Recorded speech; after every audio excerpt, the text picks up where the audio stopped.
السلام عليكم ورحمة الله وبركاته. فيديو جديد، والنهاردة ان شاء الله هنشتغل حاجة مميزة وجميلة وسهلة وتخلص شغل بسرعة وتناسب المبتدئين جدا جدا. وانا حابة ان اعمل الفيديو ده تقديرا مني واهتماما مني بمتابعين الرائعين جدا الحلوين الجمال اللي دايما بيكتبوا كلام مشجع ومحفز ان انا استمر في تقديم الفيديوهات الجديدة والمختلفة. فالفيديو مختلف. كنا عملنا قبل كده غرز كتير في بداية القناة، وانا قررت ان احنا نكمل السلسلة دي، وحتى هخلي كل الفيديوهات الاولانية متسمية بنفس اسم السلسلة اللي هي الغرزة دي اسمها ايه. تمام، هنعمل السلسلة بالاسم ده، ونبدأ كل غرزة نضيفها في القناة تبقى تبع السلسلة دي كفيديو غرزة فقط، غرزة منفصلة، مش هنعمل حاجة كاملة لكن هنتعلم غرزة جديدة.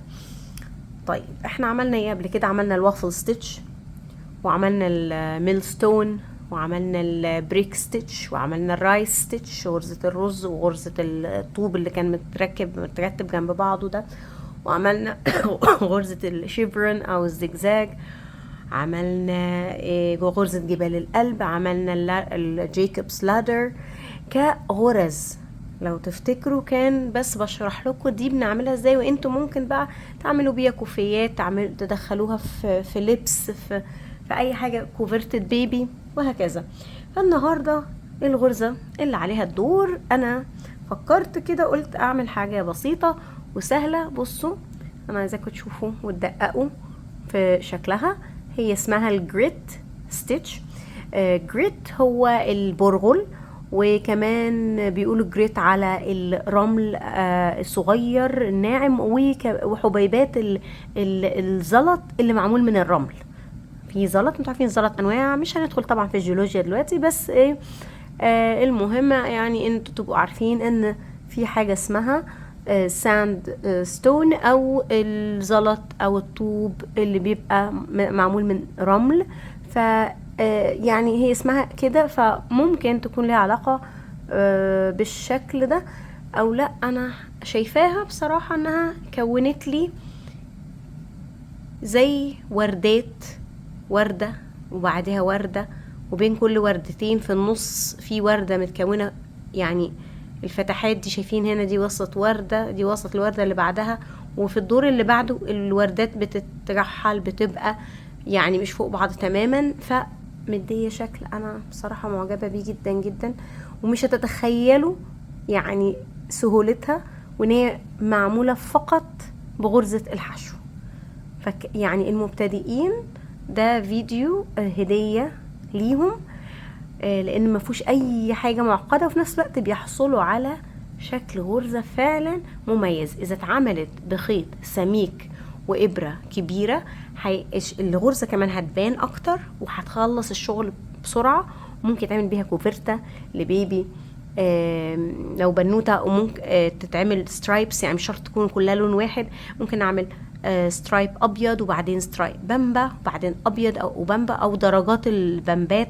لو ولد برضو درجات الازرقات مع الابيض والرمادي، هتبقى حاجة تحفة جدا وسهلة ومميزة، ومن ايديكم اكيد هتكون احلى هدية. فخلونا نشوف ازاي بنبتدي نشتغلها. انا هوريكم دلوقتي الشغل. فهستخدم اي خيط متاح، خيط صوف سمك متوسط، والإبرة رقم 4 المناسبة مع الخيط ده، وهنعمل سلسلة. العدد المناسب للغرزة دي هو مضاعفات الرقم 2.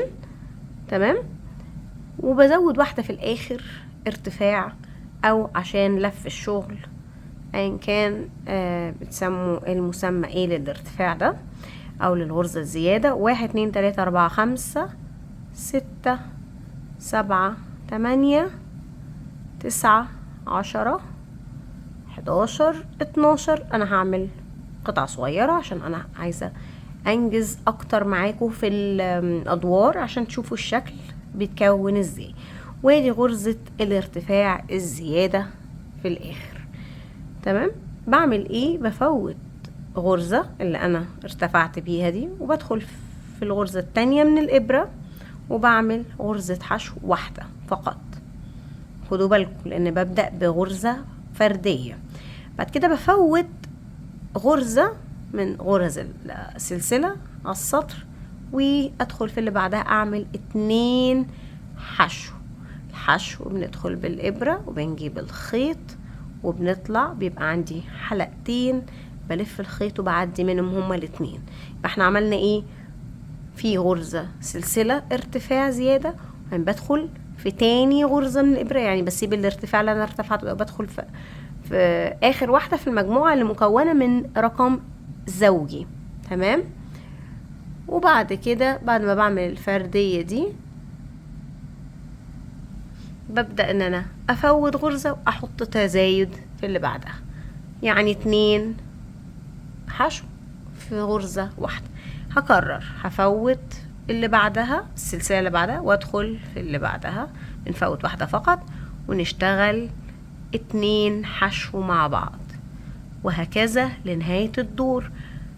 مع العدد ده هتلاقوا انه هتوصلوا للاخر بعد ما تعملوا اخر 2 حشو في نفس الغرزة، تلاقوا ان في غرزة اخيرة اتبقت هنشتغل فيها غرزة حشو فردية. تمام. انا كده وصلت لاخر غرزة اهو، بعمل فيها تزايد. الغرزة اللي بعدها اتبقى عندي واحدة، بعد ما خلصت اخر تزايد اتبقى واحدة هشتغل فيها غرزة حشو واحدة. يبقى الدور بنبتديه بفردي وبننهيه بفردي. هنرتفع ازاي؟ هعمل سلسلة والف الشغل وابدأ اشتغل في اول غرزة عندي. هنا انا بفوت السلسلة ماليش دعوة بيها وبشتغل في الغرزة مباشرة اللي انا ارتفعت منها، يعني بشتغل تاني في نفس الغرزة اللي ارتفعت منها لان انا مش بحسب السلسلة كغرزة. هعمل ايه؟ هعمل غرزة فردية زي ما اتفقنا، وبعدين ابدأ افوت غرزة واشتغل في اللي بعدها 2 حشو مع بعض، وهكذا افوت غرزة وادخل في اللي بعدها اعمل حشو مع بعض، 2 مع بعض تزايد لحد ما اوصل لنهاية الدور. هتلاقوا ان برضو لما تعملوا اخر 2 هتلاقوا في غرزة متبقية وحيدة هتشتغلوا فيها غرزة حشو فردية.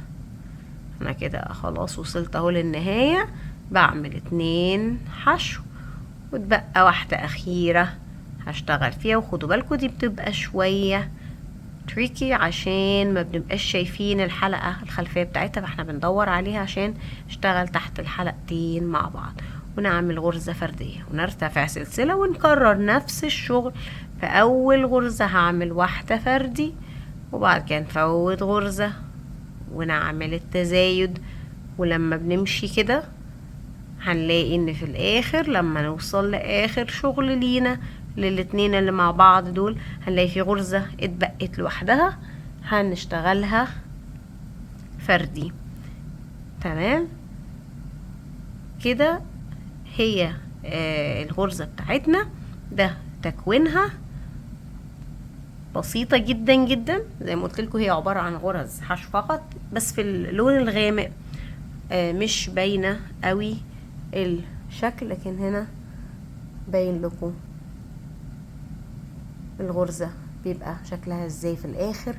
رائعة جدا، اتمنى ان انتوا تجربوها وتنتظروني في باقي السلسلة. احنا عملنا برضو، عايزة افكركم يعني جيب بالي دلوقتي المش والماس ستيتشز كمان اشتغلناهم. اشتغلنا السوزات ستيتش لو تفتكروا، كانت كمان جميلة جدا ومميزة. فان شاء الله السلسلة دي ما نوقفهاش بجانب السلاسل التانية اللي هي الاخطاء برضو اللي بنصححها او بنحاول نتعلم ازاي نتجنبها.